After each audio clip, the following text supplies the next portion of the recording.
This is Gridiron Graduates, a weekly podcast covering all things football. Episode number 28, Subpar Hero 6. Recorded January 1st, 2016. Hey everybody out there in football land, welcome to another edition of the Gridiron Graduates, and Happy New Year everybody. We are recording this on January 1st, so happy start of 2016 to all you out there. I'm your man Bill Rossetti, joining you as always, and joining me for the first time this year is my buddy Ian Warren. Ian, it's been so long, it feels like we haven't talked since last year. That's pretty accurate, I would say. Happy New Year, my friend. Happy New Year, bud. How was your holiday? Because we haven't talked since before Christmas, actually. Yeah, no, it's pretty good. Spent it with family and really can't complain too much. So Good. It's been football filled, which is a good thing. Yes. And more to come this weekend, obviously. Absolutely. So it's pretty crazy. Here we are, 2016 already. Before we get into some of the topics, I just want to look back at 2015 for a little bit and just kind of talk about this show.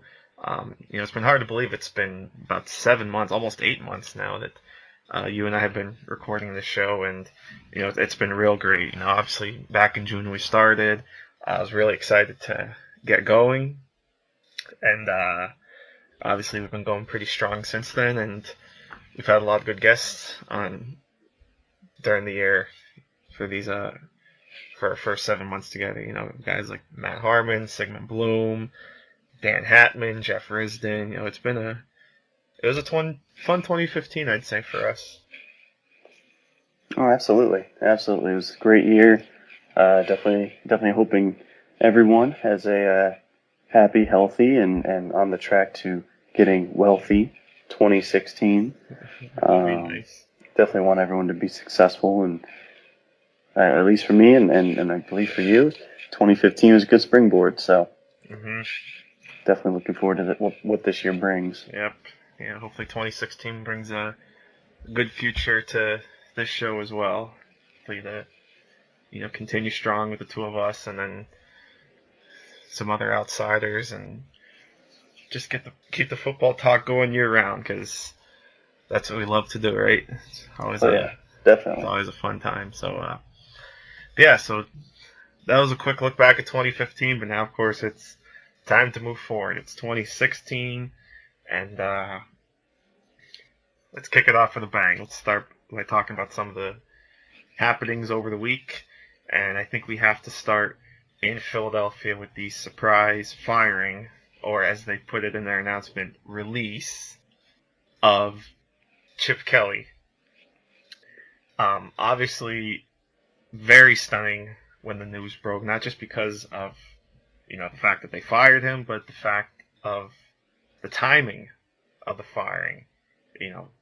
The Tuesday of the final regular season week. It was really weird that,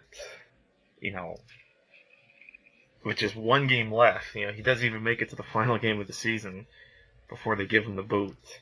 And just, I was floored when I saw on Twitter from guys like Mike Garafolo and whatnot. It was one of those stories you had to go back and check and double check to be like, okay, is this a real Twitter account? Yeah, did Chaps tweet that? Yeah, exactly. our boy Chaps, because he's gotten me a couple times. He's so good at it. He really is. He obviously is. So, Chaps, if you're listening, big ups to you, man. So, but now that the news was real, and Chip Kelly is out in Philadelphia after a disappointing 2015. So, what was your take on this? I was really surprised, and like you said, mostly because of the timing. I'm a big Chip Kelly fan, but it's clear that something behind the scenes, and it's not really a secret. It seemed like his players just didn't really relate to him too well, and maybe that's something that he's going to learn about, and he's, that's going to be his big takeaway from this job, kind of how to handle NFL locker rooms because it's a much different atmosphere. But I'm still a big Chip Kelly fan, and what he does, what he's willing to do in the NFL is something that, people aren't comfortable with. And that's why a lot of people, I think, project their negativity on him. I'm personally a fan of trying to change things and bringing new ideas into the conversation and winning your way, at least trying to win your way. He was obviously very successful with a pretty mediocre quarterback for a couple of years. And, he made some personnel decisions that weren't great. But all in all, most of those personnel decisions were a moot point. The only one that the two that stood out to me were letting Evan Mathis go for no compensation and not replacing him, and letting Jeremy Maclin go without a realistic replacement. Mm-hmm. To me, the Deshaun Jackson thing wasn't a big deal. Deshaun Jackson's hurt all the time. He's expensive. He's a malcontent in the locker room. I understand not wanting to put up with that. LaShawn McCoy, same thing. Personality-wise, you got to have gloves on with him, and he's often hurt as well, and again expensive. So, those things, people like to point to those. Yeah, those guys are amazing playmakers, but this was something that Washington here locally we were talking about, or at least the local radio was. They were ready to let go of Deshaun Jackson here at the end of the season before these last couple weeks. And reason being is that what's the value of a player that's only on the field, 40, 50, 60% of the games? I'm not sure that player is worth that much, even if they're an elite playmaker when they do play. So it's a tough conversation, and I hope that another team gives Chip Kelly a chance, and I'm sure that they will, whether it be Miami or Tennessee. There's several spots I think where he'd be a really good fit, but I think that just from the outsider's perspective, and I'm sure you can shed more light on this than I, but I think his big key now is finding that middle ground of relating to players, mm-hmm. and making that work, because that, from what it seems and from what I've just kind of read from others, is Pete Carroll made the same mistakes his first go around in the NFL. Bill Belichick made the same mistakes, especially.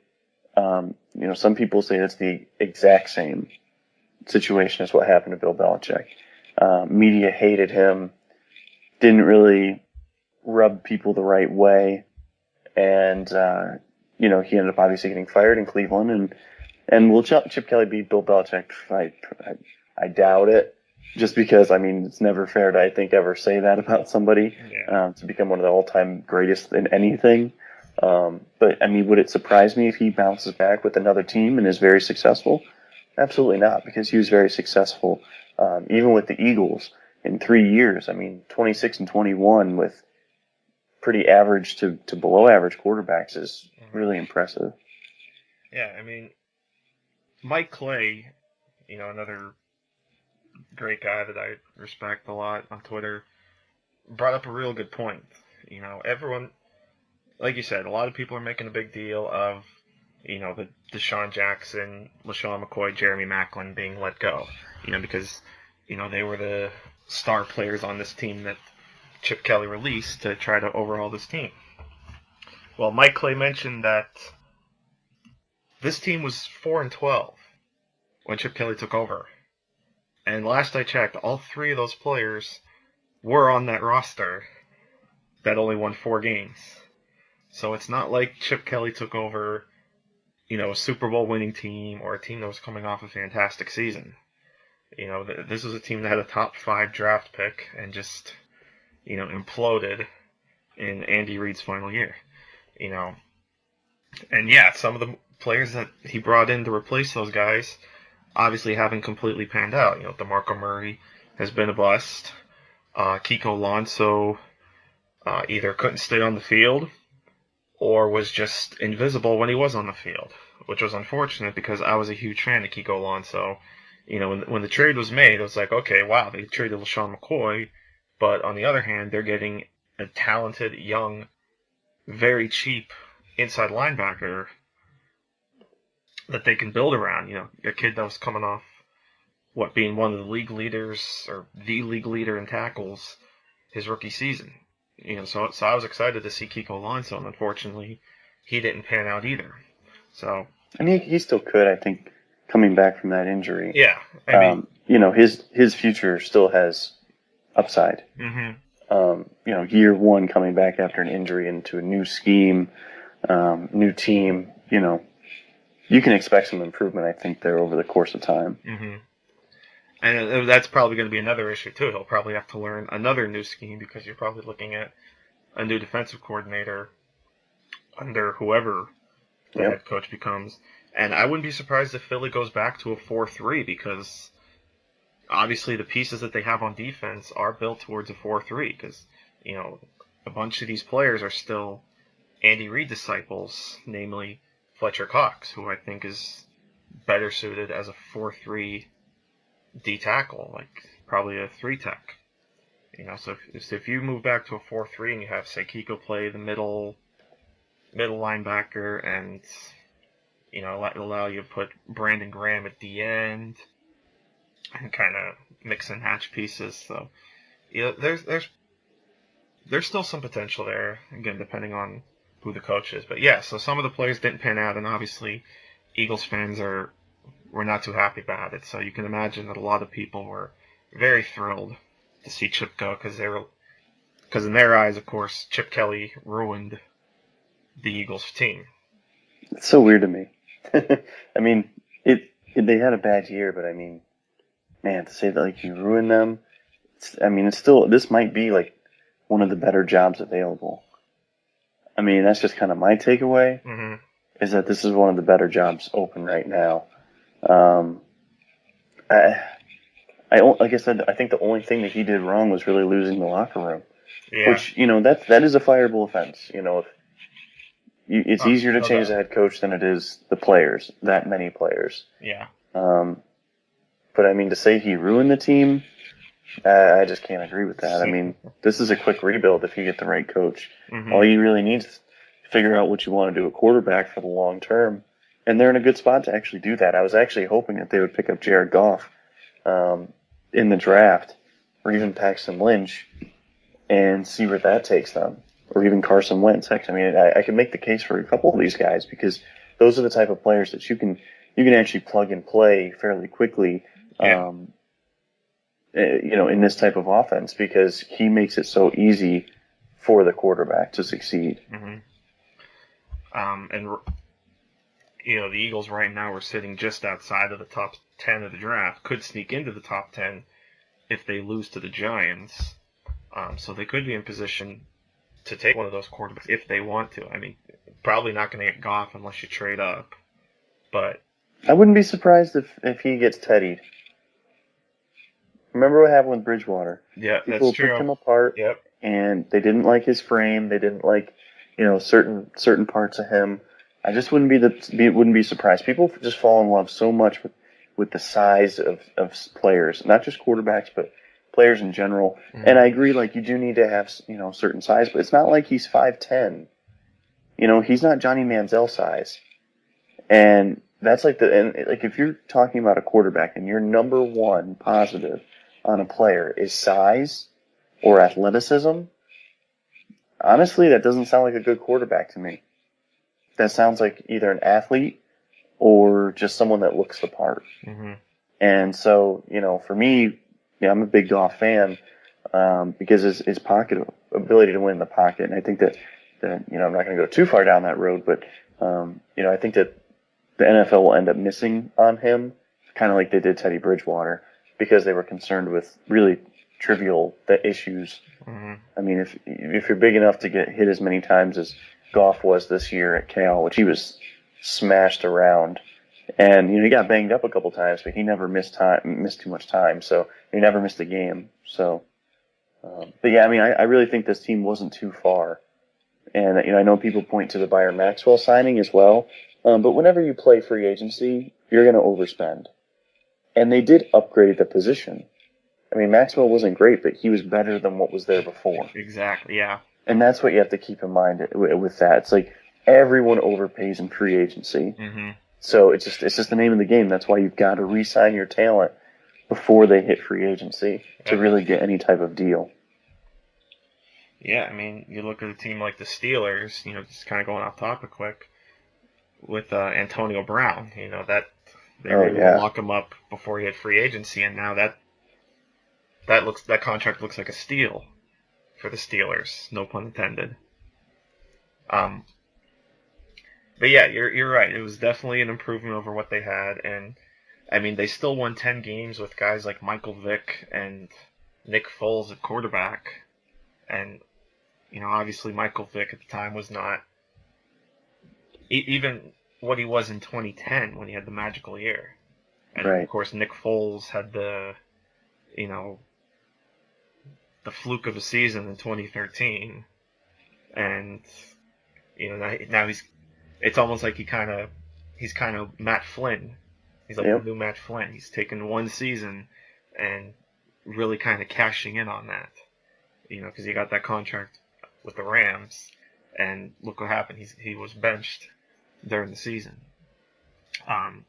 And looking at the division, I mean Washington, they're still a pretty so-so team, and they'll get a quote-unquote first-place schedule next season. I mean, when we talk about schedules within the division, they're pretty much the same except for like 2 games for each team. So for Washington, like they'll play Carolina and Arizona, whereas no one else in the NFC East will. So, they might come back to earth a little bit. So, if you pick up the right pieces, you're certainly back in contention. I am going to be curious, though, who they look at as head coach. Obviously, Sean McDermott's name has come up a couple times because of the Philadelphia connection. He's a Jim Johnson disciple. He did struggle a little bit, though, in his first tenure as Eagles defensive coordinator, but you could tell he certainly learned from it and really improved himself with the Panthers. Now, obviously, with the Panthers, he's dealing with a lot of talent there, but, coaching is still, part of the game. Yeah, definitely. And I think that he'd be inheriting more talent too than what he left. Last time he was with Philadelphia, it's not to say that they weren't talented, but I mean, I think that the group that they have now, although more injury prone, which that's an issue that really hurt Chip's kind of quest this year, were injuries, and so you've got to figure out that can you trust some of these guys that have now been banged up a couple of years in a row? What do you want to do with them moving forward? But I think he's a really good fit, man, and like you mentioned, I know that it wasn't too pretty, but he was a guy that was really built through that organization. I like seeing someone that's been with a team for 10 years and they've gone up the ranks from, for example, like scout to defensive backs coach to assistant head coach to just defensive coordinator. That's what he did there. And whether it be Philly or another team, I think that that's a positive. And like you said, what he's done in Carolina, again with a lot of talent, but he's had his hand on those guys too. He's helped develop those players. He's helped assemble a staff of quality positional coaches, and he's helped maximize those players with a system, from other great defensive minds. So I think he should definitely be a candidate, whether it be for this job or others. Absolutely. I mean, even a couple of years, like the front seven was talented, but the secondary wasn't as talented, but he did a good job masking those deficiencies in the secondary. So it could be a similar situation in Philadelphia where maybe he takes the front seven, builds something to kind of help the secondary. Another guy I'd be interested in though too is Adam Gase. I'm starting to become a big fan of Gase after seeing, obviously he had his success in Denver with Peyton Manning, but I think he's showing that he was more than just Peyton Manning's right-hand man when he was in Denver. What he did in Chicago this year with Jay Cutler is very impressive, and would not be surprised to see him as say one of the leading candidates or one of the most interviewed coaches when we get to the off season. And looking around the league, there are going to be a number of teams that are going to be looking for a new head coach. Obviously, Philly, Miami, San Francisco is probably going to be looking for a new coach. The Giants may be looking. Detroit. There was just a report that came out that San Diego might have an opening soon. So there's going to be a lot of openings and certainly some good names that'll be floating around to try to fill some of these spots.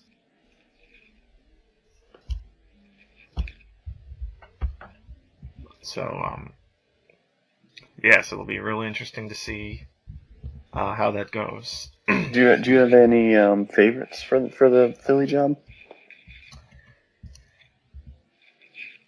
Like I would probably guess McDermott.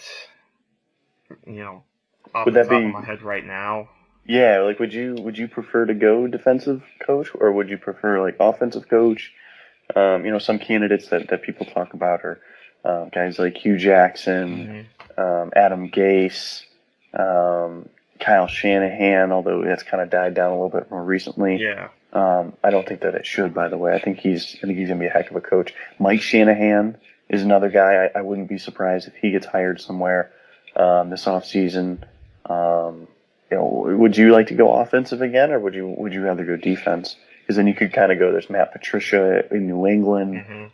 You mentioned McDermott a couple. We talked about him. But there's definitely defensive guys out there as well. Yeah, I would say probably, if I were to go defensive, McDermott would probably be my top candidate on offense. Like I said, Adam Gase. I'm not sure right now which way I'd go. That's a good question. I guess I'd be on the defensive side. I guess if I had to choose, I'd maybe lean slightly toward the defensive side and maybe bring in the guy like McDermott. But if they go with, an offensive guy like Gase or Hugh Jackson or whomever, that'll be fine because they certainly have a lot of offensive talent. Because I'm not sure who McDermott would bring in as his offensive coordinator, who's going to be available. So, yeah, I'll be really curious as to which way they decide to go. At least the nice thing is Carolina's going to have a bye. So if Philly wants to, they can interview McDermott next week if they so choose, because they let teams that are on a bye, those assistant coaches interview for head coaching jobs. So it should be fun. So let's So that was a good talk, and as the off season moves on, we'll certainly be talking more of these coaching openings because with the regular season coming to an end, God, I can't believe we're saying this already. Week 17 is Sunday already, which of course means Monday is Black Monday, where all the coaches are going to be fired. So, I'm sure by next week we'll be talking a lot more job openings than just the couple that we have right now with Philly, Miami, and Tennessee, I think, are the only ones at this point. I believe the Browns are expected to fire Patton, yeah. Yeah. Greg Linton on Twitter at Agent Linton tweeted just a little bit ago that he said as many as 9 jobs could be open. Yeah. I'm not sure where he's seeing those openings, but that would be a pretty shocking number, considering the bulk of quality college jobs that were open as well. I'm not sure. Some of these teams, I think, might get stuck with like a Mike Patton type. You're probably gonna end up seeing some retreads. Yeah, either some ugly retreads or some, never heard of coordinators. I'm sorry, I didn't mean to cut you off. I was hearing somewhere too a name that might pop up for Philly as well, Doug Marrone. Yep. If we're talking retreads. Yep, he's been mentioned for Miami as well. And kind of here's my thoughts. One on Marrone, I'll say this, is that like he looks better than he did a year ago. after seeing what Rex did with the same roster, Mm-hmm. and a better quarterback. So Marrone got more out of the same roster, minus, Tyrod Taylor. He was working with EJ Manuel. So I think he might be a quality guy. He's got a good reputation across the league. Yep. He did good things with Syracuse as well. I think he might actually be a better hire than what people expect. But I'll also say too is, especially when hiring coordinators, I don't think it's fair to even judge right away. Like, I wouldn't get too high and I wouldn't get too low off of any type of hire until we start seeing what they've got, actually coaching, building a roster, building a coaching staff. That's very important as well. You need strong coordinators because we just don't know. And we saw some guys get hired and fired last offseason. So, for example, Cleveland hired the quarterback's coach for Oakland as their offensive coordinator, DiFilippo, and no one knew who he was, but he did a nice job this year. Mm-hmm. And, Olsen was fired, the offensive coordinator in Jacksonville was fired, and he went to Oakland. Now, he didn't work out well in Jacksonville, but he did a pretty nice job in Oakland. So, it's really hard to know. It's so difficult to really know who's got what, who's going to be a good coach. Like, no one knew that Bruce Arians would be a top 3 or 5 coach in the NFL. And if anyone would have, well, the Colts wouldn't be firing Chuck Pagano this week. They would have fired him back when, and then they would have kept Arians. Mm-hmm. And the Steelers, who knows? I mean, maybe the Steelers, if they would have known, they wouldn't have forced him out as offensive coordinator all those years ago for Todd Haley, or they would have maybe gotten rid of Mike Tomlin had they known. So, you don't know until someone gets in there, and you've got to have a strong relationship with the front office and the owner, and everyone needs to be on the same page as far as what it takes to build a winner. So, I hope some of these teams that have been perennial losers finally start to figure this out. It's a difficult thing to do as far as you kind of got to get lucky with your hires.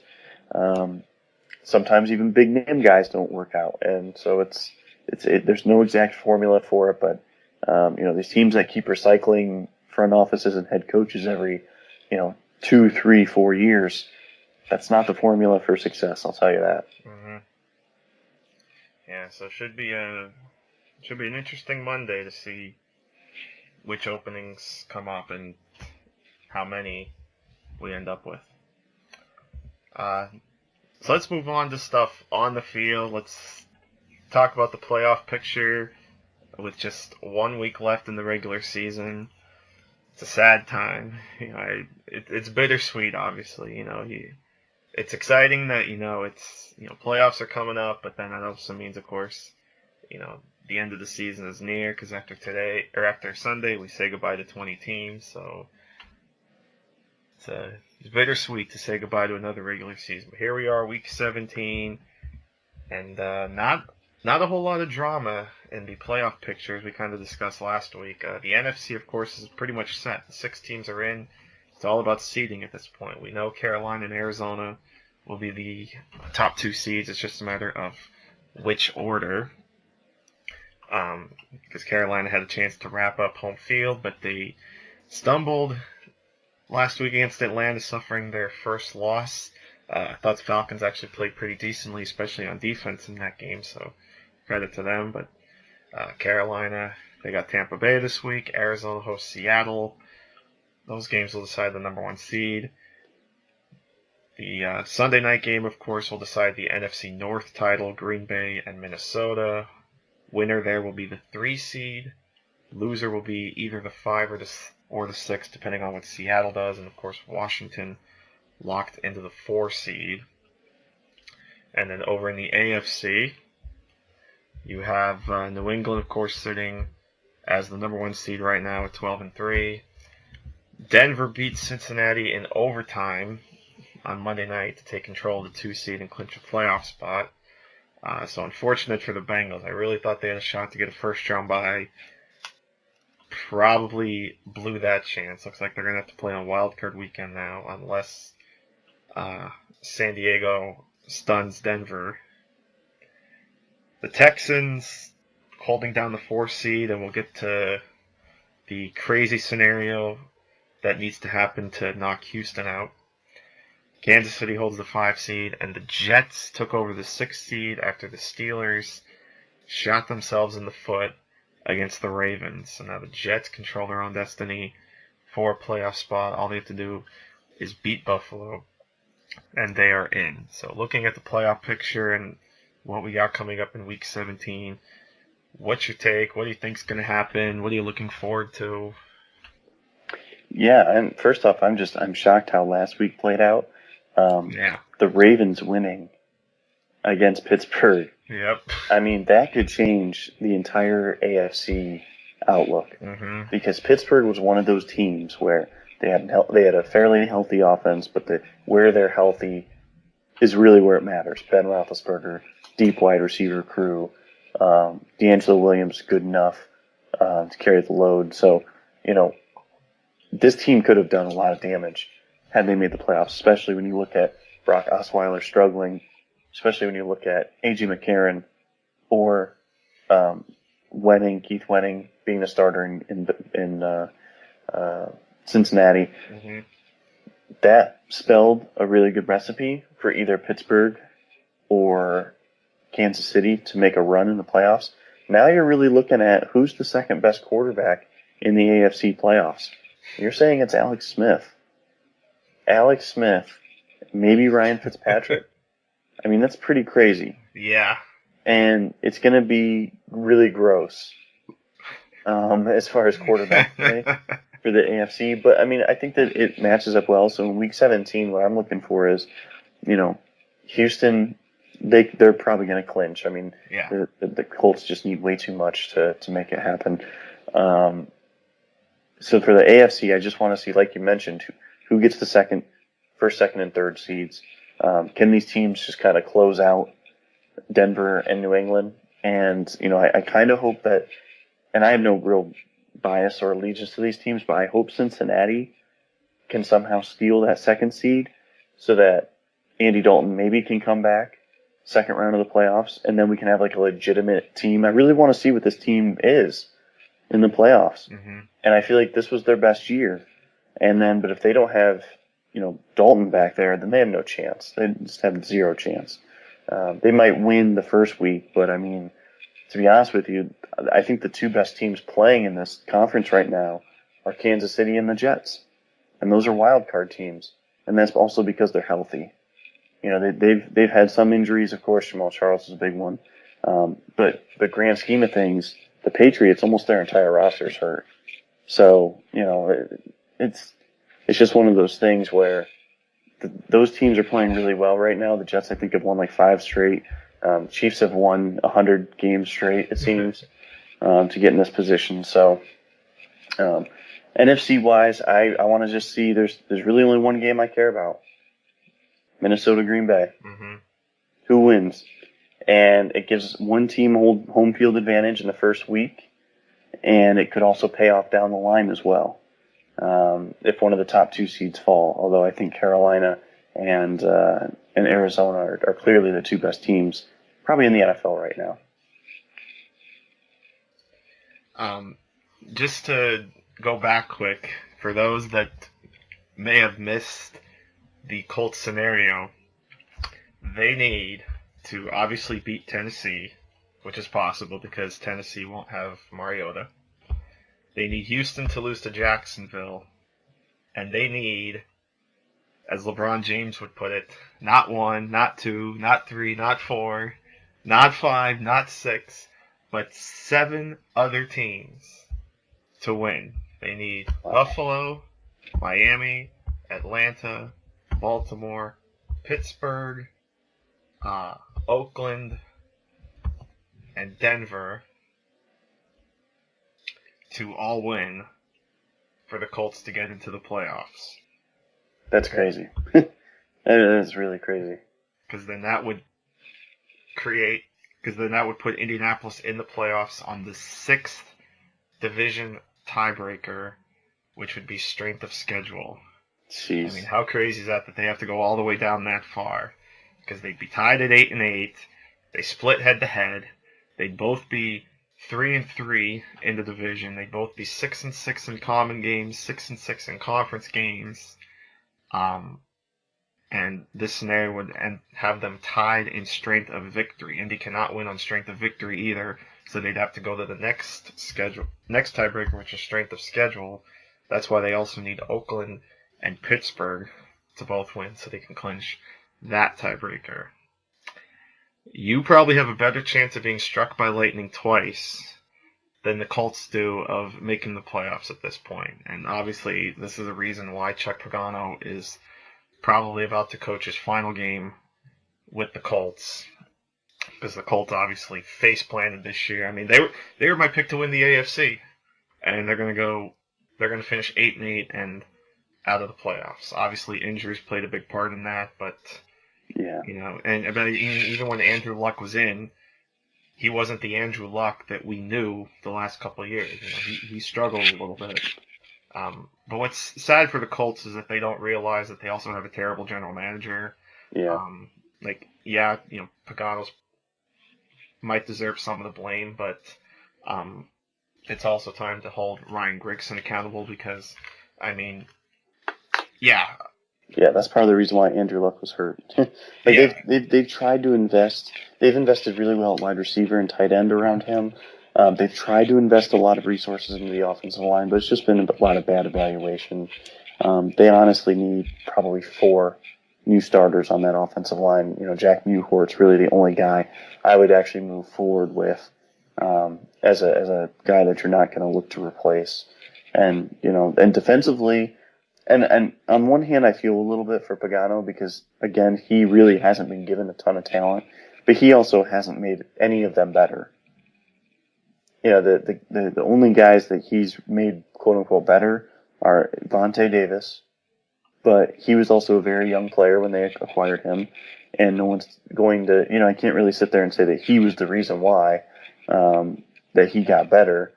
And, some of their young guys, David Perry, Henry Anderson, those guys were playing well this season. But, it's one of those situations where I think they just need to clean out both guys. Mm-hmm. Yeah, so you might as well just hand Houston the AFC South title now. And I think Houston will probably beat Jacksonville anyway. Jags have a lot of guys that are injured and going to be out for this week, namely TJ Yeldon. So it's going to be pretty crazy. Houston looks like they're going to have a second straight 9-7 season. Bill O'Brien's going to lead them to the playoffs in their second year with a merry-go-round at quarterback, including Brandon Weeden. I can't believe Brandon Weeden is about to lead the Houston Texans to the playoffs. I would have never thought those words would come out. Yeah, if you would have told me Brandon Weeden would have led a Texas team to the playoffs, you would have. Well, first we would have said you were nuts. Second, we would have figured it would have been the Cowboys, right? After Tony Romo went down. But no, it's going to end up being the Houston Texans that he's leading into the playoffs. Unfortunately, though, Houston looks like they're going to run right smack into Kansas City in the first round of the playoffs, which will not be a good matchup for them. No, that's one of those where you say, all right, that's going to be a game where I have no interest in really watching come wild card weekend. There's some potential for some pretty ugly wild card games next week, to be honest. If you get, say, like Kansas City at Houston and maybe, whoever ends up playing Washington, that game, especially if it's, say, Seattle, that game's going to get ugly. So half of wild card weekend could be a bit of a downer. But we could also end up with the Minnesota Green Bay rematch. Jets Bengals might not be a terrible game. It's there's some potential here. But we'll see what happens. Yeah, and hopefully it's a good one. I there are some years where I don't even watch some of the playoff games just because the matchup's just so ugly. Mm-hmm.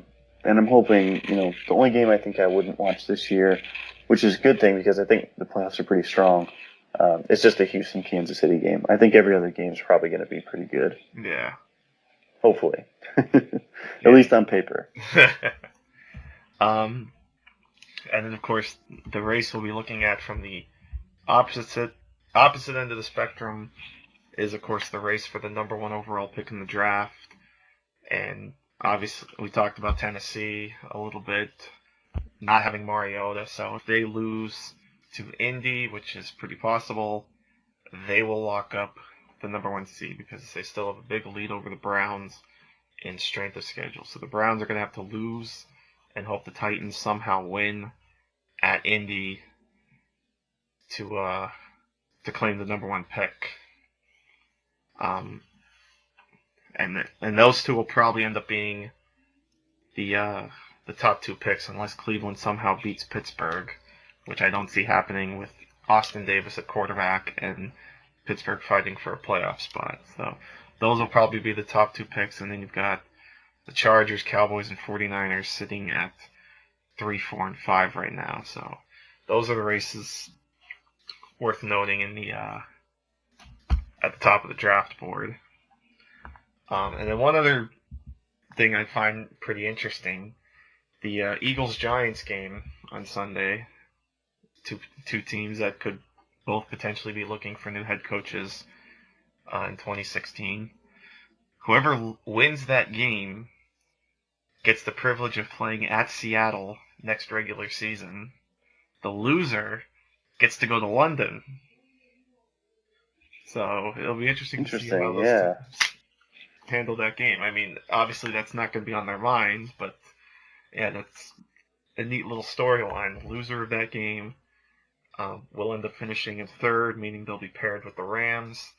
And again, as we saw, one of the games is the Rams against an NFC East opponent in London. So yeah, so there's potential that we see the Eagles at 9:30 in the morning in late October, which is certainly something that would be I'd be interested in watching. I mean, who doesn't love football? I like these 9:30 kickoffs. I really do. Because it's a nice little quadruple header. You get like over 12 hours of live football a day. So it's So I mean, whoever's there, I enjoy watching, but especially now if it's Philly, I'll find that really interesting when if they go up against the Rams.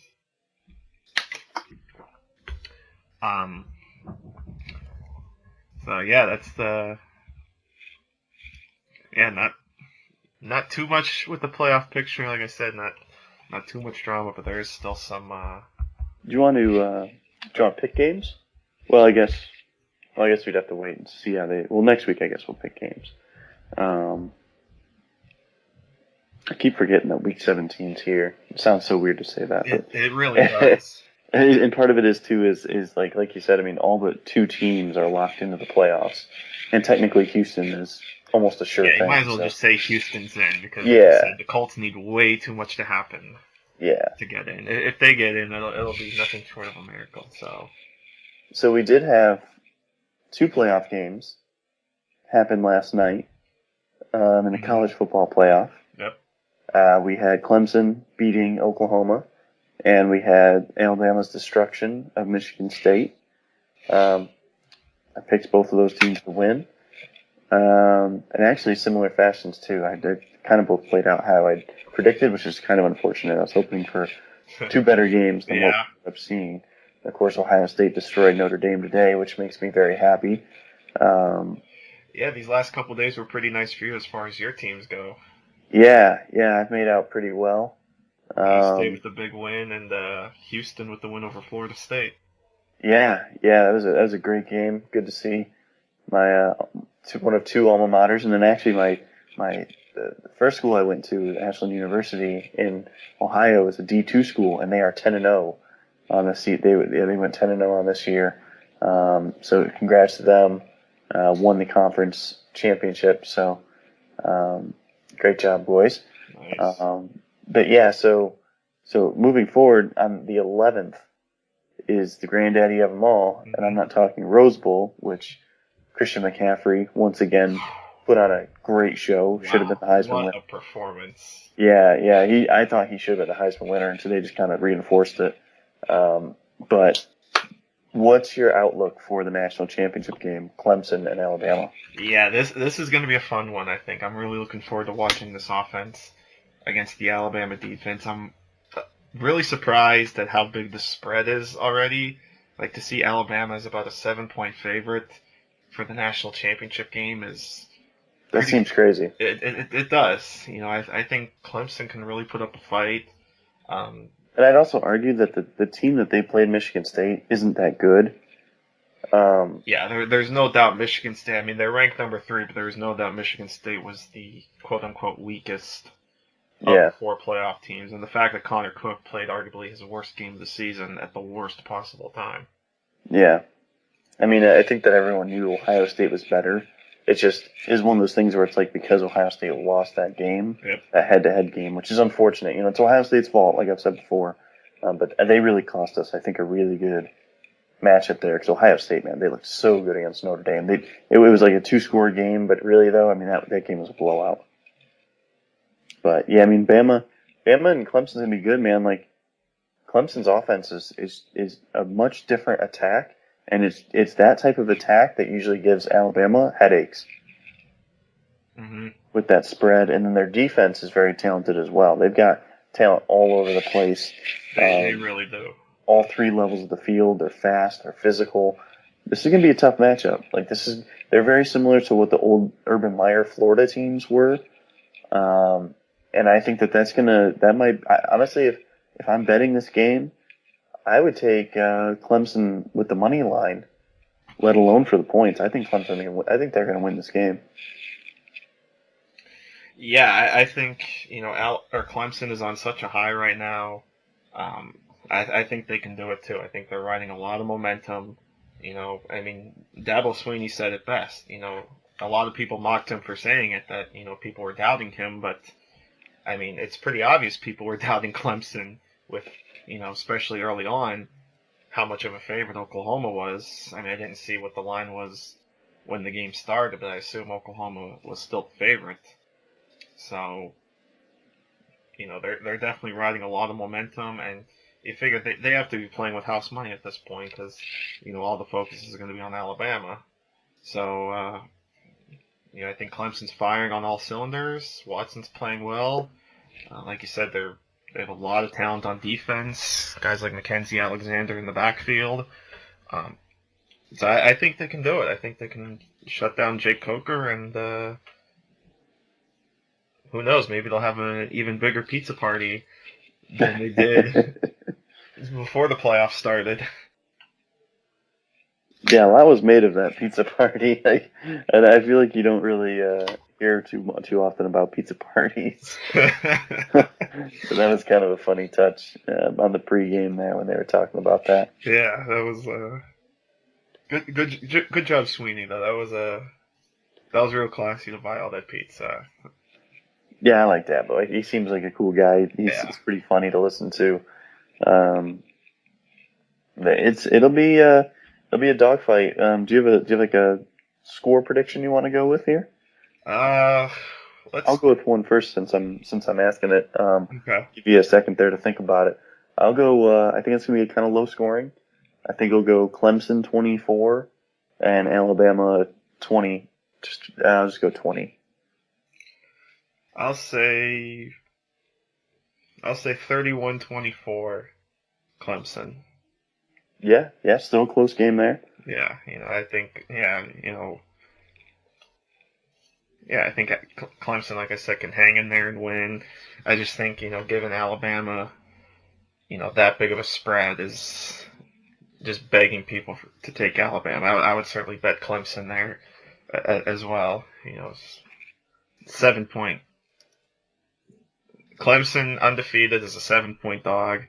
You know, it's like they're the Panthers. No respect, I guess. Right. It's like we go back to that Thanksgiving game against the Cowboys. Just no respect. So. Yep. Yeah, I think it'll be a fun one, and we got 10 days for the build-up.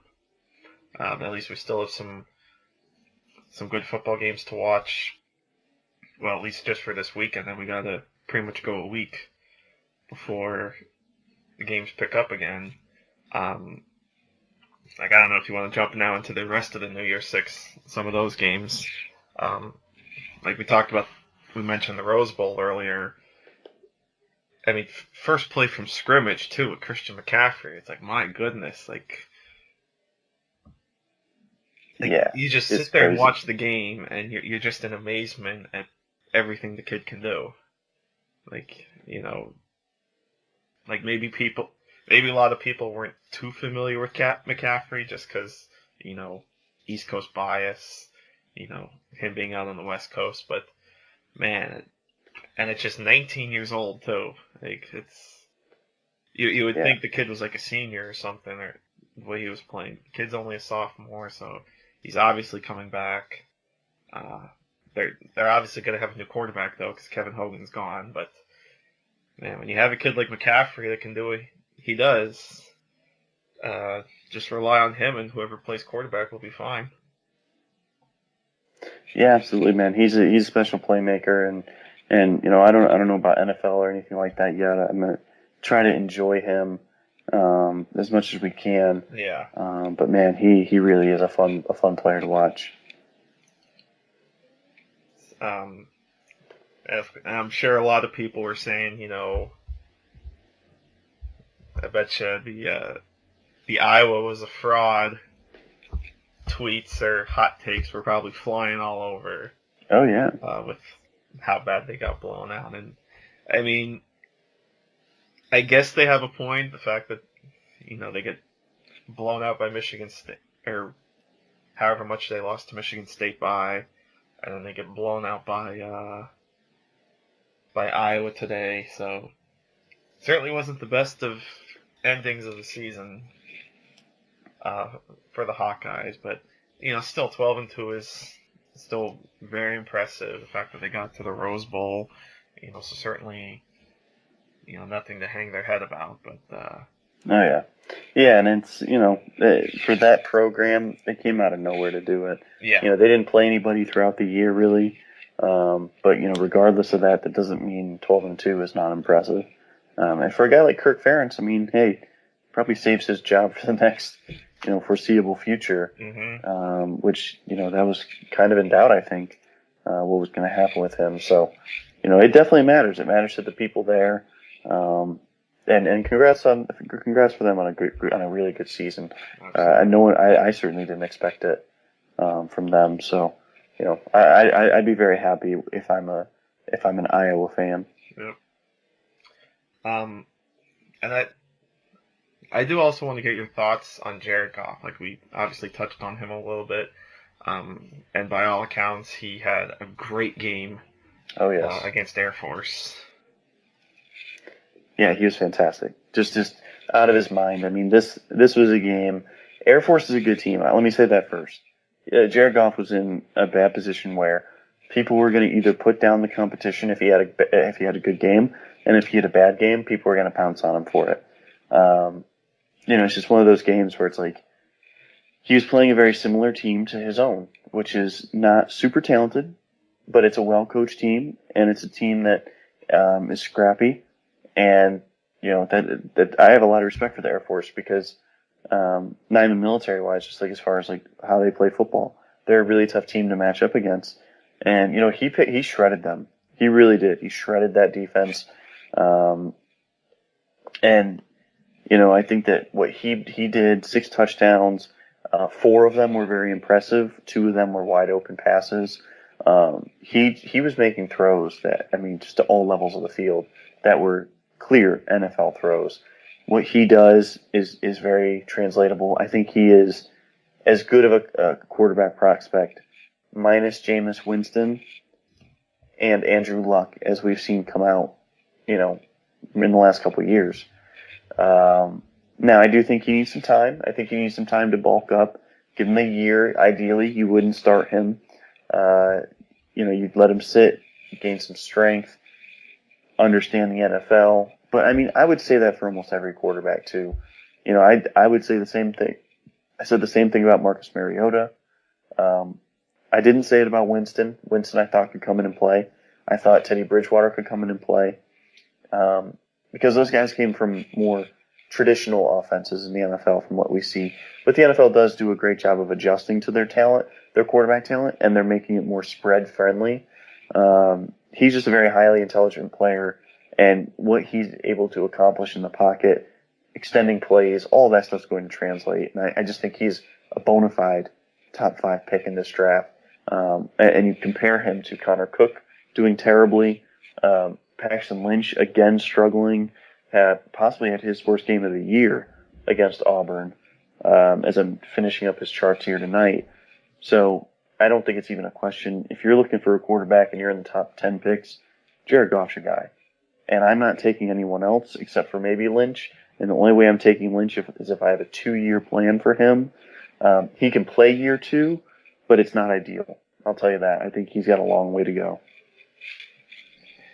Yeah, I know there's a lot of people that feel that this isn't a great quarterback class, but the whole supply and demand thing is probably going to push a couple of them up in the draft. So you may see a few go in the first round. Obviously, Goff will probably go in the first. Lynch can go in the first. Wouldn't be surprising if Connor Cook still goes in the first, but Cook, maybe even Carson Wentz. Carson Wentz is possible. So, like you said, the need is there, but I do think it's a good depth class. I think guys like Dak Prescott have improved enough to where he might be a legit option for somebody looking at a longer term project. Mm-hmm. He played really well. Cardale Jones, don't forget about him. Again, more of a long term project, middle rounds. So it's a really interesting class. I don't think it's a bad class, but it's not necessarily a quick impact class. Mm-hmm. That of course people would want, and understandably, teams need help tomorrow. They don't really have time to sit there and wait 3-4 years for a Tyrod Taylor. Mm-hmm. But that being said, there are a lot of guys that could really benefit from being given 2 to 4 years to develop and really probably become a functional player in the NFL. Yeah, so really definitely looking forward to seeing how the draft order shapes up, and then we'll kind of see where teams stack and where the team needs are, and possibly how far some of these quarterbacks can fall.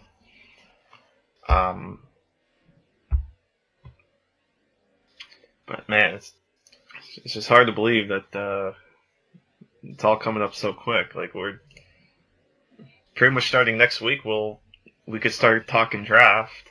Yeah. Senior Bowl's in a couple of weeks.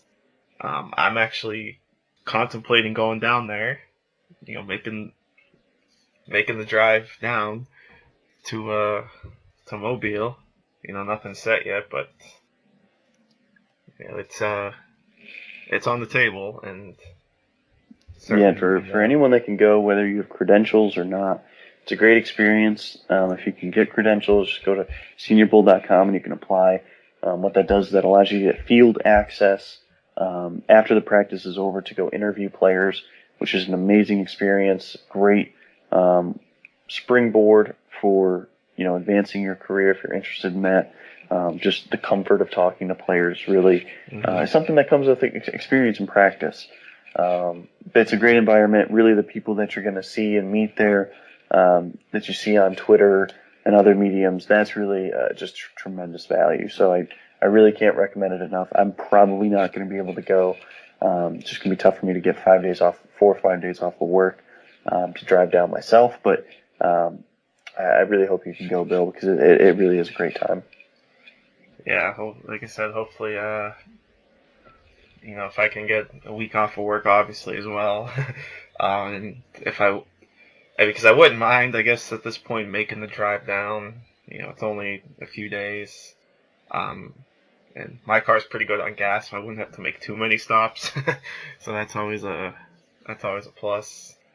And then, the fact that I'd have my car down there to, do whatever. So we'll see. I have a couple weeks to figure it out. But, and of course this weekend, a couple more couple more bowl games. Penn State plays Saturday. We'll say is that, depending on when I put this up or when you guys listen, Penn State could be playing as you're listening. You could be listening to this. You could be listening to us at 12 o'clock noon Saturday, and Penn State will be kicking off in the Tax Slayer Bowl against Georgia. Could be Christian Hackenberg's final game as a Nittany Lion, so we'll see how he goes out. Looking forward to watching Barkley in a bowl game. It'll be interesting to see how Georgia plays this game, knowing, of course, that this is Mark Richt's final game. Whole new coaching staff coming in, and the fact that it's only the Tax Slayer Bowl, not that it's a bad bowl, but still, it wasn't the greatest of seasons for Georgia. So it'll be interesting to see what the interest level is for Georgia, and if Penn State can take advantage of it. Obviously, I'm hoping Penn State scores the W here, and caps off a pretty decent season. Yeah, especially with how they recovered from, kind of a shaky start. Mm-hmm. And I think the world's going to meet Barkley, and for people that don't know him, he's a darn good player, man. Darn good player. I don't know where they found him, but they did a great job. That's a special player. Don't know where we found him, but we're glad they did. Yep. Oh yeah, absolutely. He's a very fun player to watch. A couple more bowl games tomorrow. I believe the Alamo Bowl is tomorrow, which I'd said in a previous show was one of the bowl games that I was looking forward to. Oregon and TCU. You've got Kansas State, Arkansas in the Liberty Bowl, and you've got West Virginia against Arizona State in the Cactus Bowl. So some decent games, and then, of course, as you mentioned, the big one on January 11th, Alabama versus Clemson. So, yeah. Winding down. By the time we talk next week, we'll be wrapping up the regular season and talking NFL playoffs and the college football championship.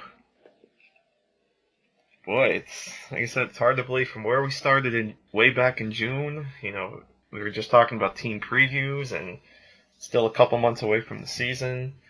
And now here we are, just 16 NFL regular season games left, a handful of college games left. Boy, the off season is going to be here very soon, very quick. But definitely looking forward to the off season talk with you, of course. Well, of course. I'm sure there'll be plenty of juicy storylines that emerge. The NFL is definitely a drama-filled league. It is a men's version, and of course women as well. But mainly men as their demographic. Mm-hmm. It's like a men's sitcom, I guess, or not a sitcom, a men's like a soap opera. Soap opera, yeah exactly. We just can't help ourselves with all the drama. Yeah, it's like the kind of like the real life version of the WWE. WWE's like has its version of being a men's soap opera. The NFL has their own version of being a men's soap opera. So it's really fun in that aspect. Absolutely. Absolutely. It's our guilty pleasure. It is. No one likes to call it the men's soap opera, so no one thinks of it like that. But now if you start referring it to that, it can just be your guilty pleasure. That's right. So any final thoughts before we wrap up this bad boy? Not really. Just, I'm just going to enjoy these last couple weeks as much as I can, and it'll be a busy off season of writing about what happened this past off season and projecting forward to next year. So it's always a fun time. Absolutely. So again, looking forward to next week's show where we kind of wrap up the regular season and we start looking forward to the NFL playoffs. It's a fun time. It's hard to believe. So enjoy the games this weekend. Enjoy the final week drama. And, enjoy the bowl games and all that good stuff. And, of course, catch you back here next week for more football talk. So for Ian Wharton, I am Bill Rossetti. Thanks, as always, for listening and enjoying. And we'll see you next time right here on the Gridiron Graduates. Take care, everybody.